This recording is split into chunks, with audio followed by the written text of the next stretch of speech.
વાવ થરાદ જિલ્લાના થરાદ શહેરમાં આજે સંત શિરોમણી રોહિદાસ બાપુની 649મી જન્મજયંતિ નિમિત્તે ધામધૂમથી ઉજવણી કરવામાં આવી હતી।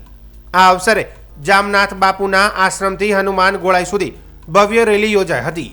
રેલીમાં 18 આલમની ઉપસ્થિતિની સાથે એકતા, સમરસતા અને ભાઈચારાનો સંદેશ આપવામાં આવ્યો હતો। શહેરના મુખ્ય માર્ગો પરથી પસાર થયેલી રેલીનું વિવિધ સંગઠનો તેમજ સમાજના આગેવાનો દ્વારા ઠેર ઠેર ભવ્ય સ્વાગત અને સન્માન કરવામાં આવ્યું હતું। ફૂલ વર્ષા, પુષ્પમાળા અને સ્વાગત દ્વારોથી સમગ્ર માર્ગ શોભાયો હતો।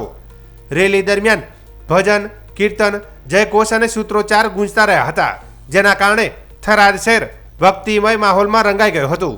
આ ભવ્ય રેલીમાં વિવિધ સમાજોના લોકો, સાધુ, સંતો તેમજ મોટી સંખ્યામાં શ્રદ્ધાળુઓ જોડાયા હતા। યુવાનો, મહિલાઓ અને વડીલોની ઉત્સાહભરી ભાગીદારી ઉજવણીનું વિશેષ આકર્ષણ રહી હતી। સંત રોહિદાસ બાપુના જીવન અને વિચારોથી પ્રેરિત નારા લગાવવામાં આવ્યા હતા।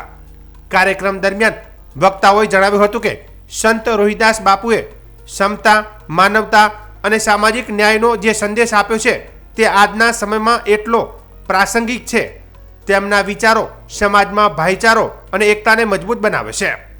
સંત રોહિદાસ બાપુની જન્મ જયંતિની આ ઉજવણીથી સમગ્ર થરાદ શહેરમાં ઉત્સવ અને આનંદનો માહોલ છવાઈ ગયો હતો અને સમગ્ર શહેરમાં સમરસતાનો સકારાત્મક સંદેશ પ્રસરી ગયો હતો।